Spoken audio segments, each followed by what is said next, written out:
Ce sont les gens de cette terre. Ce sont ces habitants autochtones, quelle que soit l'hégémonie et les structures de pouvoir qui ont tenté de nous anéantir, de les anéantir. Ils restent les gens de cette terre.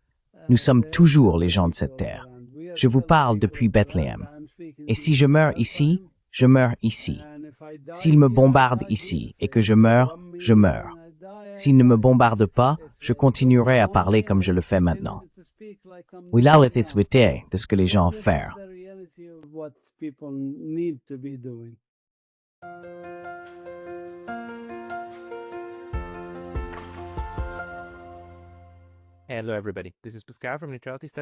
Bonjour à tous.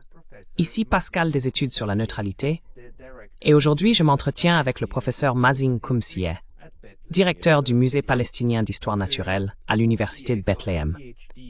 Le docteur Koumsieh a obtenu un doctorat à l'Université du Connecticut, puis a enseigné pendant de nombreuses années aux États-Unis, notamment à l'Université du Tennessee, à Duke et à Yale. Il est retourné en Palestine en 2008, où il se trouve également en ce moment à Bethléem. Dr Koumsieh, bienvenue. Merci. Ravi de vous voir aussi. Et vous venez de m'annoncer une nouvelle horrible. Plus de 120 personnes, des Palestiniens, ont encore été tuées à Gaza. Pouvez-vous nous dire ce qui se passe en ce moment et comment vous vivez tout ce qui se passe alors que vous êtes assis ici même en Cisjordanie à Bethléem?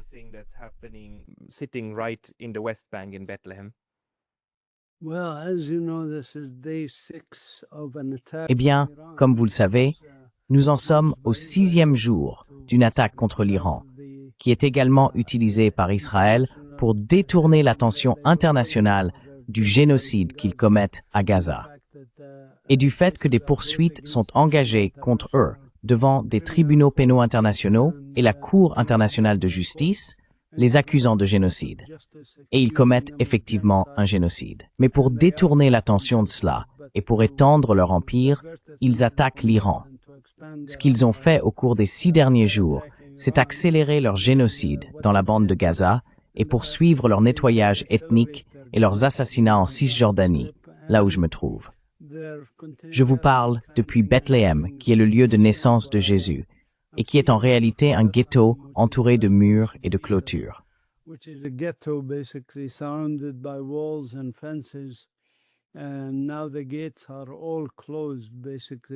Et maintenant, toutes les portes sont fermées.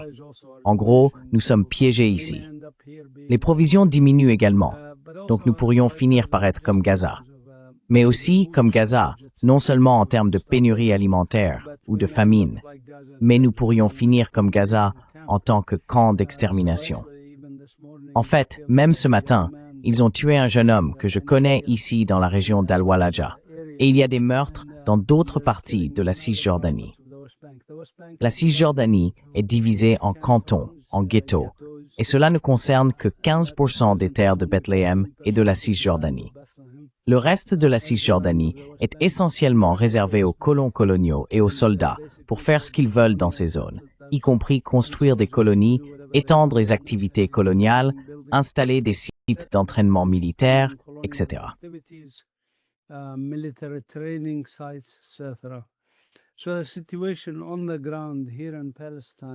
La situation sur le terrain ici en Palestine est quelque chose que nous n'avons vraiment pas vu depuis la Seconde Guerre mondiale. Il n'y a jamais eu une telle situation.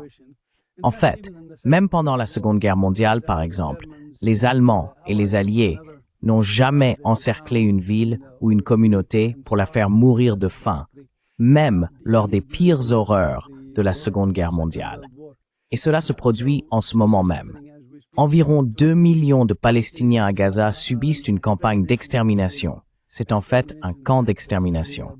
Ils sont affamés à mort et tués régulièrement, quotidiennement. C'est une horreur à laquelle nous faisons face localement. Et littéralement, Israël tue en toute impunité parce qu'il n'agit pas seul. Il agit avec le soutien de grandes puissances comme les États-Unis, l'Angleterre, la France.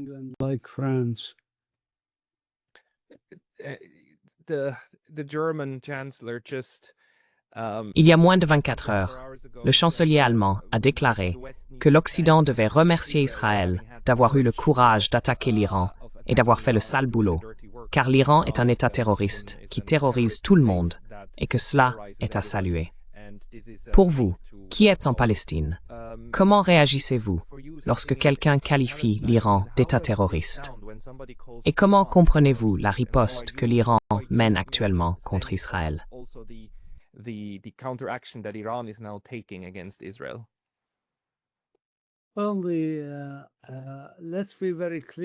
Eh bien, soyons très clairs. Je veux dire, il y a eu beaucoup de génocides dans l'histoire de l'humanité par le passé.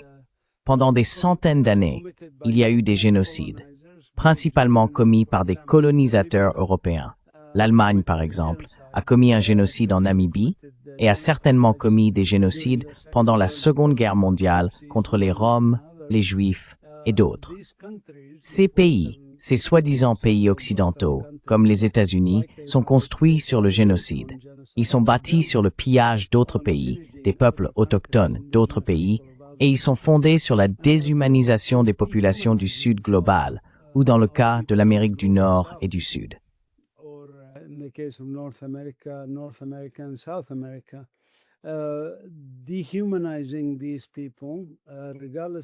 Déshumaniser ces personnes, peu importe qui elles sont, fait partie intégrante de la mentalité coloniale.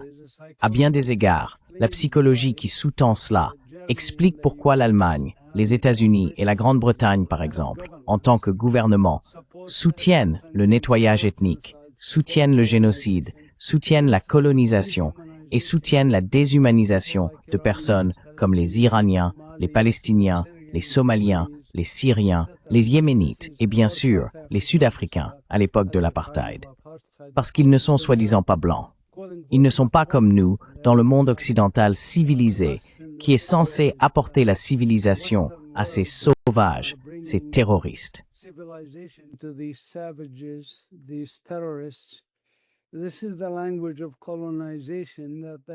C'est le langage de la colonisation auquel ils sont habitués, et ils n'ont pas beaucoup changé depuis les dernières guerres auxquelles ils ont participé. Il faut se rappeler combien de personnes ont été tuées par les Européens pendant leur colonisation, rien que ces 200 dernières années, que ce soit l'Allemagne, la France ou la Grande-Bretagne. Je veux dire, l'Allemagne a causé beaucoup de dégâts, mais ce n'est pas comparable aux États-Unis. En réalité, les États-Unis ont tué plus de civils innocents au cours des 200 dernières années depuis leur fondation, ou quelque chose comme 200 ans, que n'importe quel autre pays, voire même que plusieurs pays réunis. Ils ont tué des millions de personnes au Vietnam et au Cambodge, en Afrique, en Amérique latine, dans de très nombreux endroits. Voilà qui ils sont.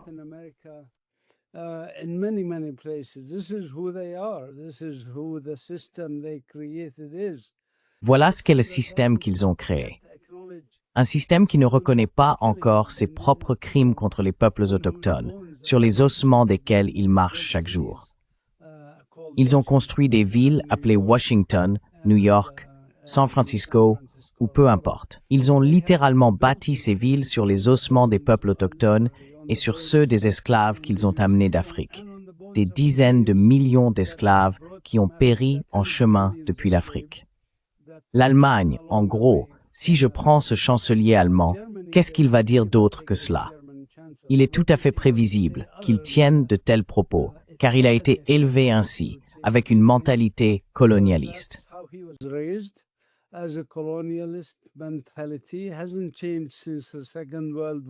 Cela n'a pas changé depuis la Seconde Guerre mondiale, lorsqu'ils tenaient des propos dénigrants sur d'autres peuples, lorsqu'ils avaient des lois raciales, par exemple.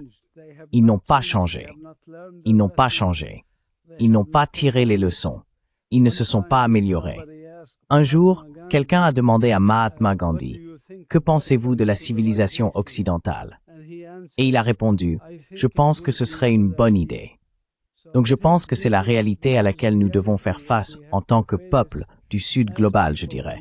Qu'on soit iranien, palestinien ou même des gens ordinaires en Amérique, en Europe ou en Angleterre, qui se soucient des droits humains. Nous devons réaliser que c'est cela que nous affrontons.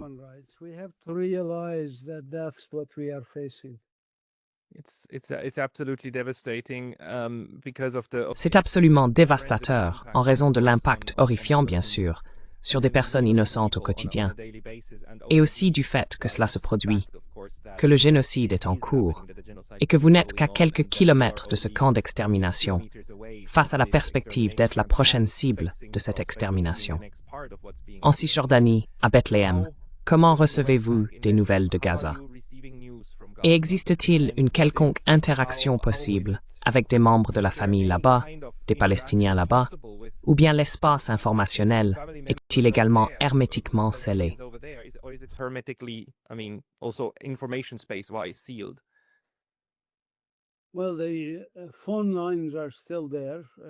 Eh bien, les lignes téléphoniques existent toujours. Le réseau mobile fonctionne encore. Internet a été coupé pendant un moment, puis il est revenu, et maintenant il est de nouveau coupé. Donc, il est difficile d'utiliser des applications comme WhatsApp ou Signal ou ce genre de choses. Mais les téléphones fonctionnent encore, et j'ai quelques amis à Gaza. Je prends de leurs nouvelles chaque jour ou tous les 2 jours pour voir comment ils vont. La situation est horrible. L'un de mes amis, en fait, sa maison a été bombardée. Ses 2 parents et ses frères et sœurs ont été tués et sont toujours sous les décombres. Israël a déclaré cette zone comme zone militaire, une zone dangereuse, donc ils ne peuvent même pas aller voir s'ils peuvent les sortir des décombres de leur maison. Voilà la réalité à laquelle ils sont confrontés.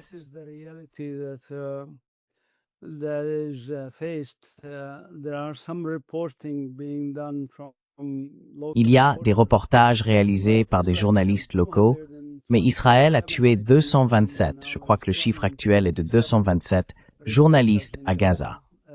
C'est plus de journalistes tués que dans toutes les guerres précédentes, réunies au cours des 100 dernières années, y compris la Seconde Guerre mondiale, la guerre du Vietnam, la Corée, le Cambodge, tous ces conflits. Si l'on additionne le nombre de journalistes tués dans toutes ces guerres précédentes, Israël en a tué davantage. Et cela vise bien sûr à détruire la vérité. Écoutez, Israël ne mène pas seulement un génocide contre la population locale. Il mène en fait un système d'écocide, la destruction de l'environnement. Nous avons rédigé des articles de recherche à ce sujet. 95% de la couverture arborée à Gaza a été intentionnellement détruite.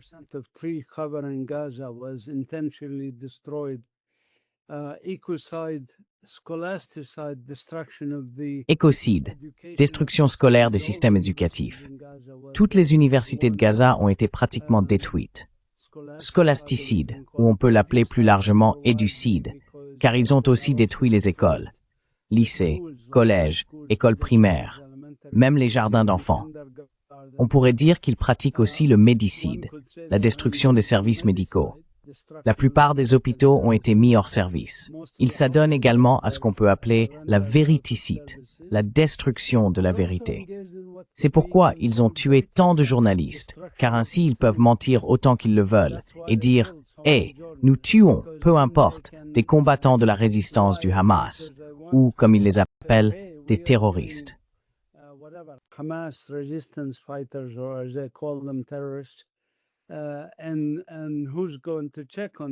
Et qui va les surveiller? Parce qu'ils n'autorisent pas les journalistes. Et s'il y a des journalistes locaux qui rapportent ou essayent de filmer, ils leur tirent littéralement une balle dans la tête. C'est ce qu'ils font pour cacher leurs crimes. Ils n'autorisent aucune forme de reportage indépendant ou quoi que ce soit de ce genre. C'est ce dans quoi ils sont engagés. Et c'est sans précédent, comme je l'ai dit, même sans précédent dans le pire du pire des guerres précédentes, que ce soit la Seconde Guerre mondiale ou la Première Guerre mondiale. Pendant la Première Guerre mondiale, par exemple, ils ont utilisé des armes chimiques et biologiques. C'était horrible.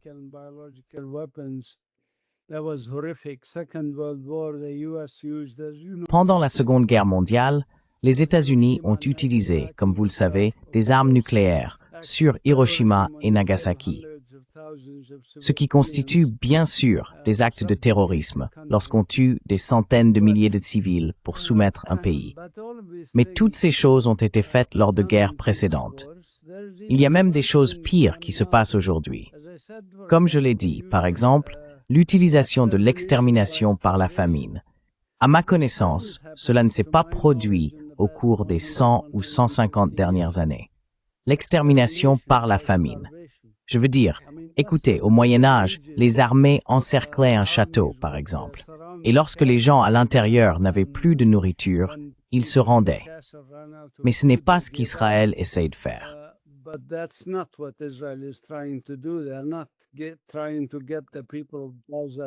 Ils n'essayent pas de pousser les habitants de Gaza à soi-disant abandonner. Ils essayent littéralement de les exterminer par la famine.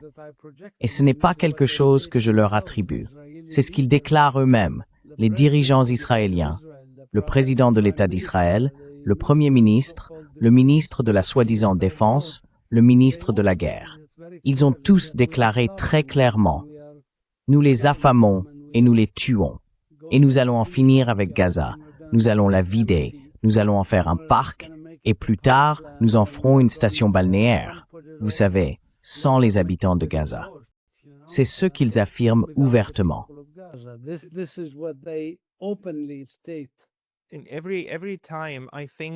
Chaque fois que je pense qu'il est devenu impossible pour Israël d'ajouter encore plus de crimes contre l'humanité à ce qu'ils font déjà, ils trouvent un autre moyen.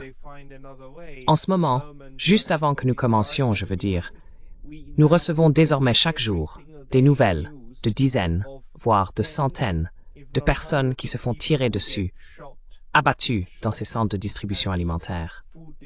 Et cela se produit quotidiennement, n'est-ce pas? La distribution alimentaire est utilisée, comme vous l'avez dit, comme un piège, n'est-ce pas?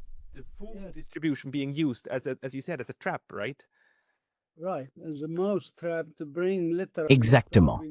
Il y a un piège à souris pour attirer des personnes littéralement affamées dans une zone précise afin de pouvoir leur tirer dessus. C'est exactement ça. On leur dit, vous savez, vous pouvez venir, essayer et risquer votre vie pour obtenir un peu de nourriture. Et donc, étant affamés, certains se disent, eh bien la mort reste la mort, que ce soit par la faim ou une balle dans la tête. Autant tenter sa chance, car je pourrais obtenir un sac de farine.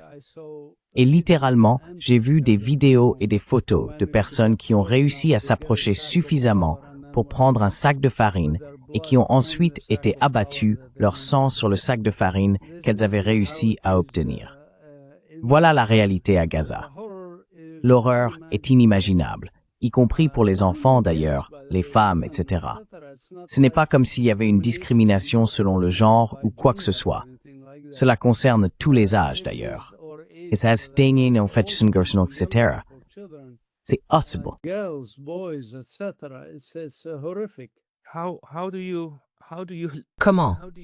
Comment faites-vous pour gérer cela psychologiquement? Je veux dire, c'est absolument horrible. Et ça me fait pleurer presque tous les jours, en regardant cela depuis le Japon. Comment faites-vous pour supporter ça? Comment les gens font-ils face au fait d'être la cible d'une extermination?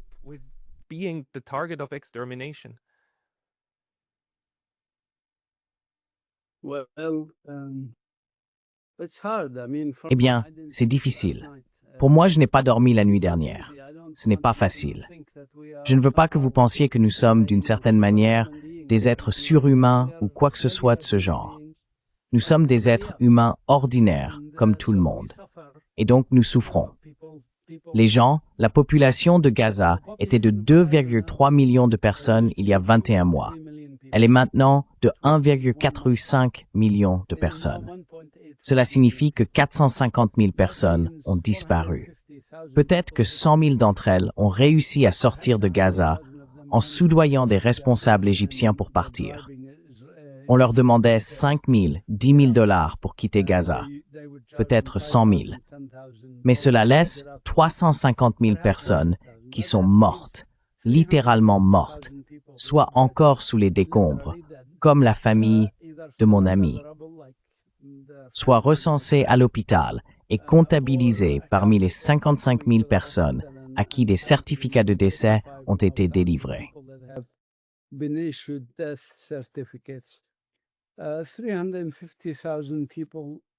350 000 personnes ont disparu de la surface de la Terre et d'autres sont tuées chaque jour, comme nous l'avons souligné. Donc votre question concerne vraiment les survivants. Les autres, les 1,85 millions de Gazaouis. Il y a 4 millions de Palestiniens en Cisjordanie. Que font-ils et comment s'en sortent-ils? Et cela varie d'un individu à l'autre. Certaines personnes sont plus résistantes, d'autres moins. Certaines personnes craquent. Certaines personnes sont dans des situations très très difficiles, psychologiquement et autrement. Donc, la réponse n'est pas facile à donner, vous savez. Mais c'est comme, comment les gens ont-ils survécu lorsque le roi Léopold de Belgique massacrait et coupait les bras des gens au Congo, le génocide du Congo, estimé entre 1,5 million et 2 millions de personnes. Comment ont-ils survécu?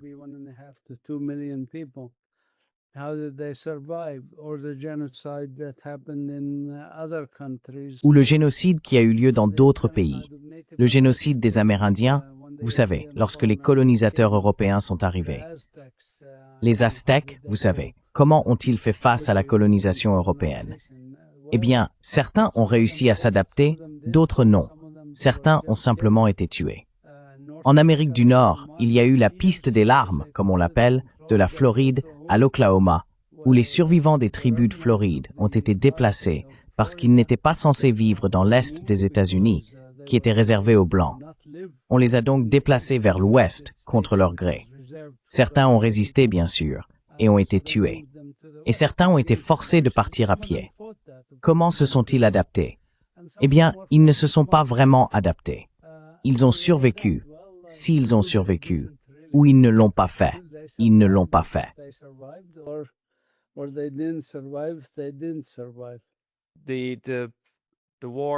La guerre actuelle entre Israël et l'Iran et le fait que l'Iran tire des missiles sur Israël, que certains passent à travers le dôme de fer et qu'Israël est touché.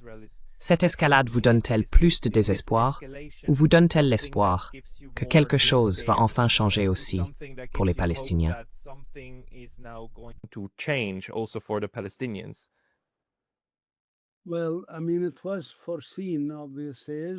Eh bien, je veux dire, c'était prévisible, évidemment. Israël est dans une logique d'expansion impériale, si l'on veut. Il était donc prévisible qu'ils attaqueraient l'Iran. Je l'avais prédit. Et les États-Unis, bien sûr, sont directement liés à Israël dans l'attaque contre l'Iran, malgré leurs affirmations selon lesquelles ils ne sont pas impliqués à ce stade. Non, ils sont impliqués.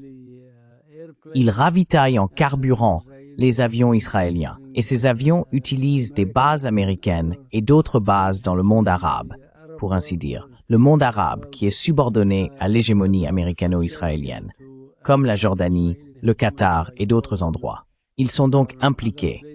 Ils fournissent également les armes et l'argent permettant à Israël d'agir ainsi.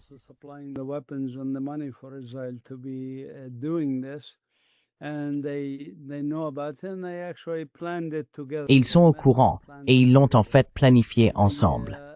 Ils se sont rencontrés et l'ont planifié ensemble. Votre question porte sur les implications et les conséquences de cela. Eh bien, tout d'abord, il n'y a pas que le dôme de fer que ces missiles traversent.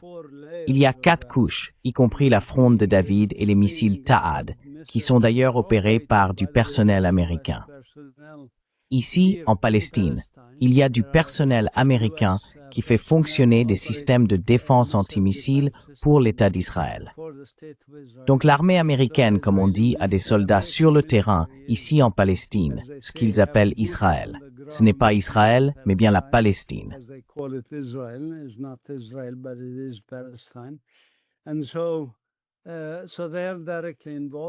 Ils sont donc directement impliqués. Il existe plusieurs couches de défense. De toute évidence, l'Iran a réussi à trouver un moyen de contourner ces couches de défense.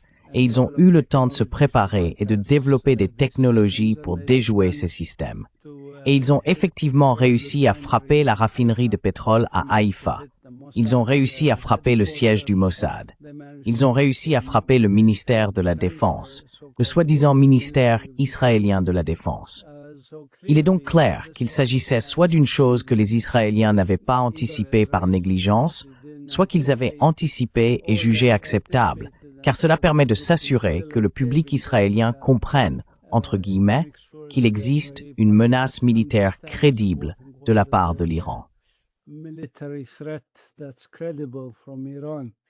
And so to rally Israeli public support. Ainsi, pour rallier le soutien du public israélien, et bien sûr le soutien américain, afin que les États-Unis s'engagent dans la guerre de manière plus ouverte qu'ils ne l'ont fait jusqu'à présent, et non plus clandestinement. Qu'est-ce que cela signifie pour nous, les Palestiniens? Eh bien, si vous faisiez un sondage parmi les Palestiniens, ce qui n'a pas eu lieu, mais je suis sûr que si vous le faisiez, simplement en parlant à de nombreuses personnes, la grande majorité dirait que toute personne ou toute chose qui résiste à l'hégémonie sioniste, au génocide sioniste et au nettoyage ethnique sioniste des Palestiniens, peu importe qui ils sont, ce qu'ils sont ou quelle est leur idéologie, toute personne ou entité qui résiste à cela est considérée comme quelqu'un que nous soutenons en tant que Palestiniens. C'est ce à quoi on pourrait logiquement s'attendre de la part des Palestiniens.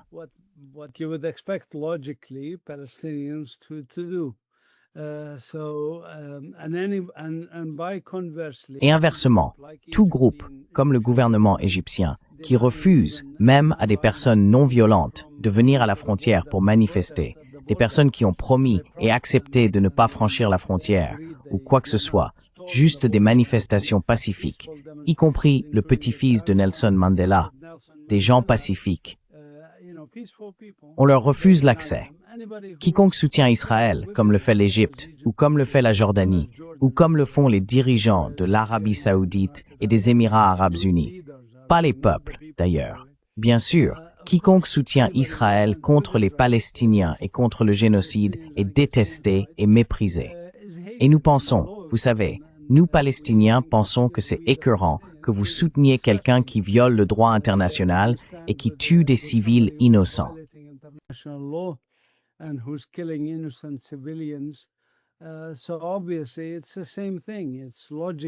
Donc évidemment, c'est la même chose. Il est logique de s'attendre à de la violence, une telle opinion publique parmi les Palestiniens, que ce soit en soutien, par exemple, à ce que font les Houthis pour tenter d'intercepter les navires à destination d'Israël qui soutiennent le génocide, ou à la résistance libanaise, ou aux Iraniens, ou à d'autres encore. Et inversement, comme je l'ai dit, l'opposé de cela, les groupes et les personnes, les individus, les gouvernements, que ce soit le gouvernement britannique ou le gouvernement allemand que nous avons mentionné plus tôt, et ce qu'a dit le chancelier allemand, soutiennent en fait le génocide. Les gens ici ressentent fortement que ces personnes agissent contre nous, contre l'humanité, contre tout ce qui est décent, et se rangent du côté du génocide.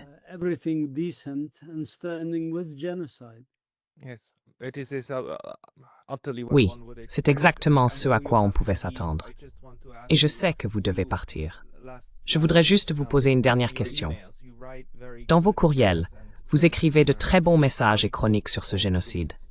Et dans la dernière phrase du dernier courriel, vous écrivez « Restez humains et gardez espoir. Un jour, nous surmonterons cela. » Pouvez-vous dire quelque chose à propos de votre espoir, de l'espoir que vous portez?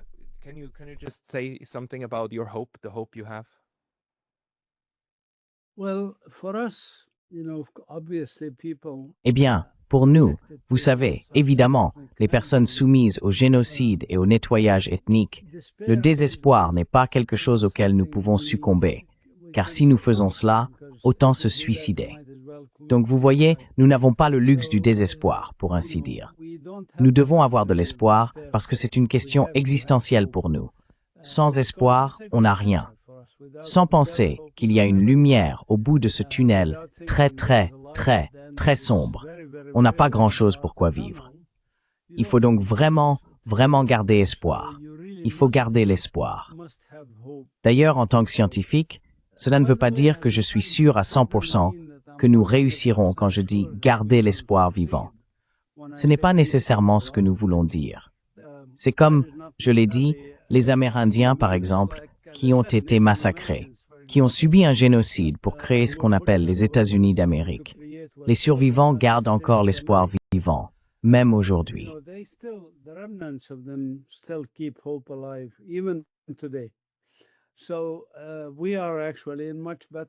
Nous sommes donc en réalité dans une bien meilleure situation que les Amérindiens. Mais même eux, ceux qui restent, soit 1 ou 2% de la population, gardent l'espoir vivant. Pourquoi? Parce que c'est dans leur nature. Ce sont les peuples de la Terre. C'est un territoire autochtone, malgré l'hégémonie et les structures de pouvoir qui ont tenté de nous anéantir, de les anéantir. Ils restent les peuples de la Terre. Nous restons les peuples de la Terre.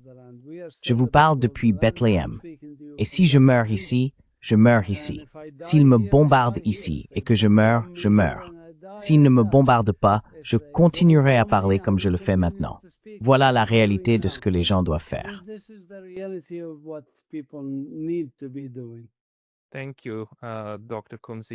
Merci, Dr. Kumsier. Je veux dire, il est important que cela soit également diffusé. Et je ne sais pas quoi dire d'autre. C'est comme l'espoir. Oui, je pense que nous devons garder espoir. Nous resterons en contact, et les personnes qui souhaitent en savoir plus sur vous, vos courriels, etc., devraient aller sur votre page d'accueil, n'est-ce pas?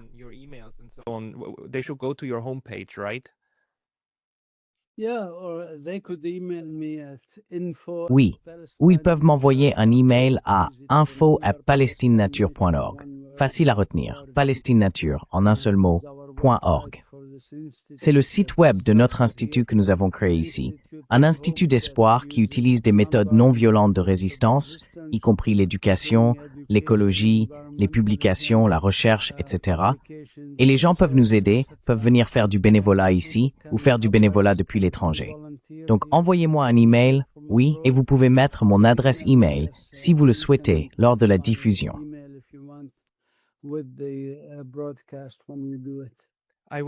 Je mettrai tout dans la description. Dr. Mazin Kumsier, merci beaucoup pour votre temps aujourd'hui. Merci.